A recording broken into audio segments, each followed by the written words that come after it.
Bom dia, né? Bom dia, alunos do sexto ano. Aqui estou na telinha do seu celular mais uma vez, né?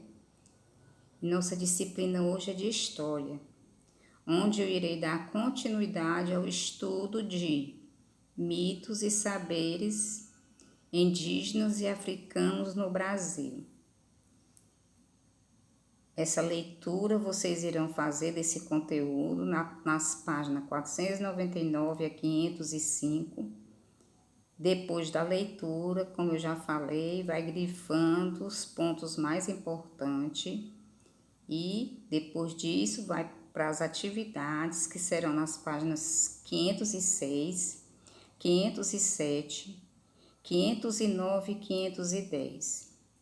Vamos agora dar início ao nosso estudo. O primeiro tópico é saberes, povos africanos no Brasil. Eu falei nas aulas passadas que o continente africano foi o berço da humanidade, né? E foi da África que há milhares de anos esses grupos de seres humanos se deslocaram até chegar às Américas. E com isso ocorreu o povoamento do Brasil, né? Com as populações chamadas nativas. E esses povos, eles não eram originários do Brasil, que eram os povos africanos, e foram eles que formavam a base da cultura brasileira. Para que a gente possa conhecer como eles viviam, para conhecer também a sua história, né? Então, a partir do século XVI, houve a exploração da mão de obra escrava de grupos de pessoas vindas da África. Essas pessoas aqui chegando, elas eram escravizadas, porque em sua terra natal eram livres. No entanto, quando chegaram ao Brasil, elas foram capturadas e passaram a condição de escravizados. Vamos ver outro tópico, africanos na África. Então, é importante que a gente conheça a história da antiga África, né? E para que a gente possa perceber que nesse continente havia muitas sociedades desenvolvidas além dos egípcios. E essas civilizações tinham importantes conhecimentos técnicos e elas mantinham relacionamento comercial com os povos da Europa e da Ásia. E na África também havia civilizações com registros anteriores a 1500. Era comum encontrar grupos tribais estruturados e eles praticavam a agricultura, a pecuária, artesanato com madeira e metais, eram as atividades econômicas desenvolvidas por eles, né? Como eles tinham várias técnicas, também tinham muitas habilidades. E nessas sociedades, os escravizados eram geralmente prisioneiros de guerra. Havia também escravidão por dívidas e ocorria a venda de membros da família por causa da fome. Vamos passar para outro tópico: fases africanos em território brasileiro. Então, os grupos aqui chegados, os grupos étnicos trazidos da África, eles também apresentavam um conjunto de práticas culturais. E esse povo escravizado, os primeiros escravizados, eles trabalhavam nos engenhos, na lavoura da cana-de-açúcar. Moravam na senzala, longe da casa do senhor de engenho.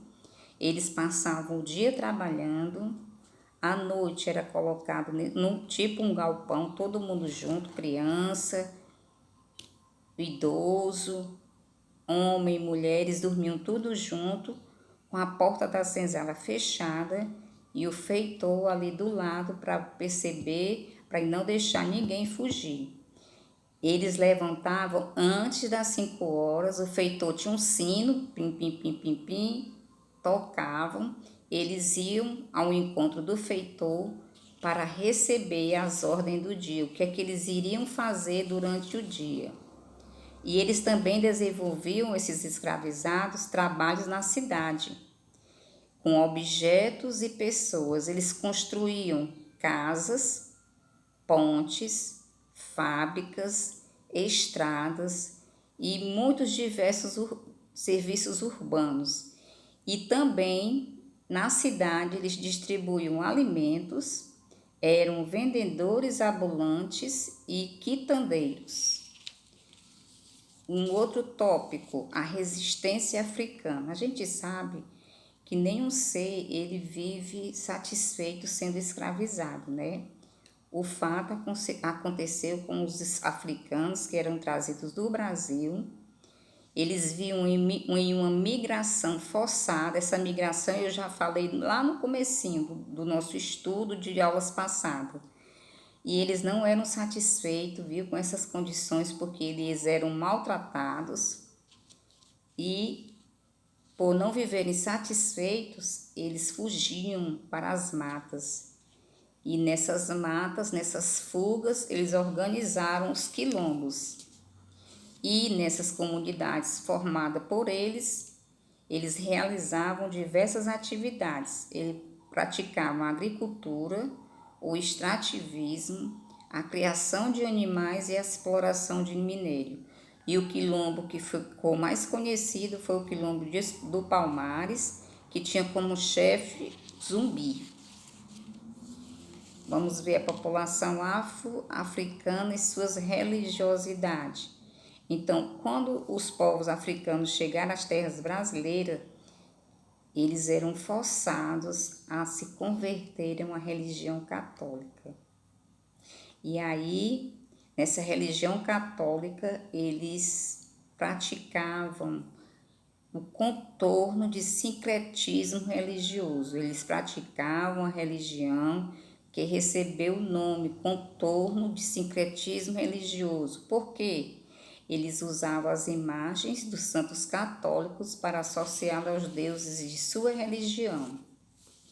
E a religiosidade dos africanos era transmitida pela tradição oral de geração para geração.